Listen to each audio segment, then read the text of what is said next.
All right, so we've just entered into the postseason, and starting off with the postseason, I went and watched Stebbins versus Springfield. Springfield was able to win that game after a shootout, and it was a very competitive game because it's a game that it's basically two teams that are more or less equal skill wise. So that always makes for a really good game. The first half, Springfield was able to strike first, and they scored first, and then Stebbins was able to follow up. So after two overtimes, the score was still 1-1, and it was just a very competitive game between those two schools. It was very fun to watch. I still think that Springfield often makes things harder on themselves a lot of times.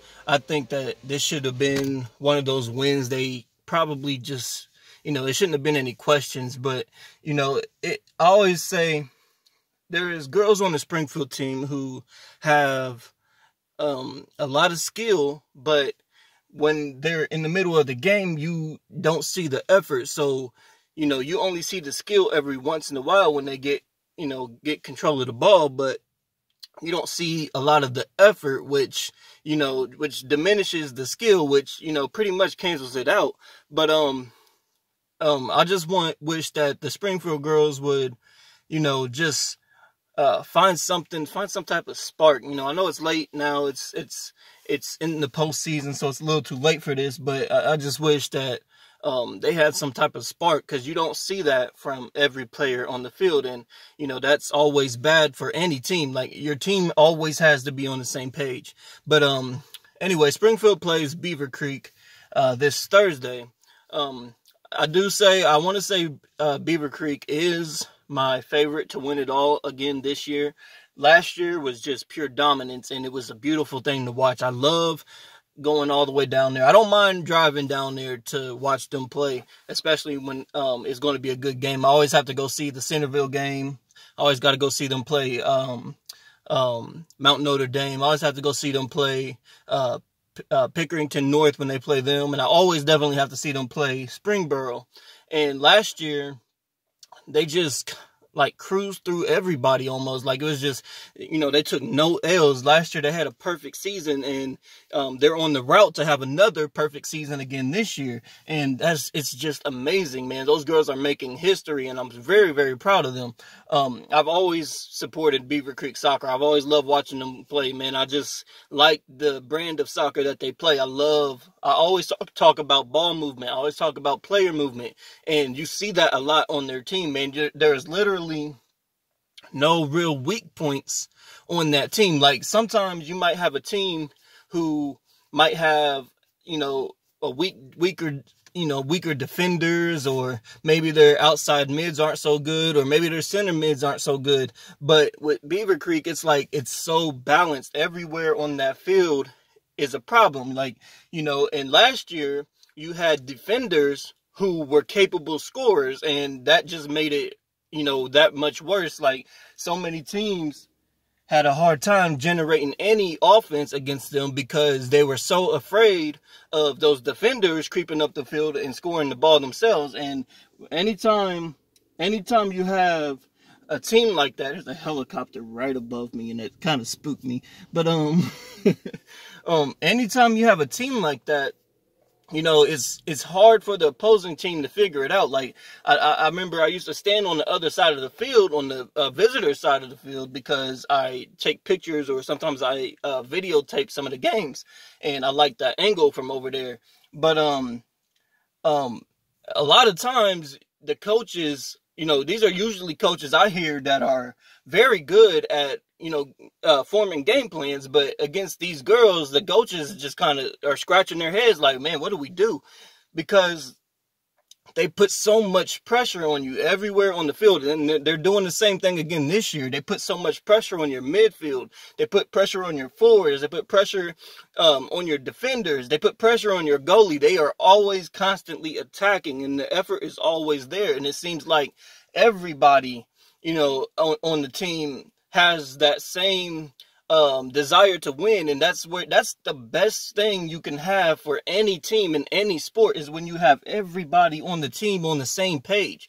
I love that, man. They have two of the best midfielders that I've seen in a long time.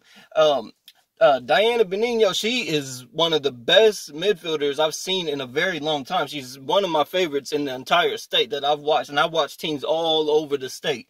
Like her, she's just smart on the ball, like on and off the ball. Like, she knows how to free herself up from her defenders. She knows how to find open teammates. She knows when to go ahead and try to score if she wants to. She can score from out there from the 25-yard line and probably beyond that, but she's so smart about when to attack, and and she limits turnovers, and I like that. I like the fact that she has so much ball control and just has so much on-field awareness and on-field vision, because that's what keeps your offense flowing. I always talk about that with some of the other teams around here, and I always talk about how their midfielders have to be able to orchestrate. They have to be able to keep things moving, and with Beavercreek, you got midfielders who can do that. You got outside midfielders who are constantly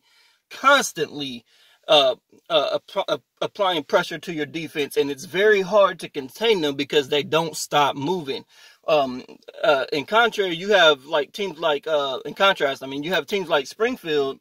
And, I love watching Springfield play, but I'm also very critical. I'm always honest, But the thing about Springfield is, like I said, the effort isn't always there. So, you don't see the same results that you would expect. Like I said, with Beavercreek, you have so many people on that team that can hurt you. You have several different scorers on that team who can hurt you. And they're smart with the ball. Yes, sometimes they waste possessions. I will criticize them about that. But, it is soccer, and that happens. But the thing is, once they get their game going, once they get out there and they start dictating the pace of the game, and they turn into, they almost seem unstoppable out there. It's like, what do you do? And I love watching that, man, and I'm really proud of these girls, man. I really want to see how far some of these girls go. Like, I'm very interested, man, because some of them have skill sets that are far beyond their high school years, and I'm just like, man, I'm just blown away every time I watch them. I'm just like, man. And I always say, man, if you're going to beat Beavercreek, it has to be in the first half. In other words, you have to pretty much put it out of reach in the first half, or they're going to come back in that second half and burn you. I don't know what it is. I don't know what's in them water bottles that they drinking whatever they drinking during the second half, but it always seems like the second half is a completely different game. They might be winning during the first half, but in the second half, they just come out and completely dominate you. And it was like that against Springboro last year. Springboro pretty much dominated the entire first half of that game.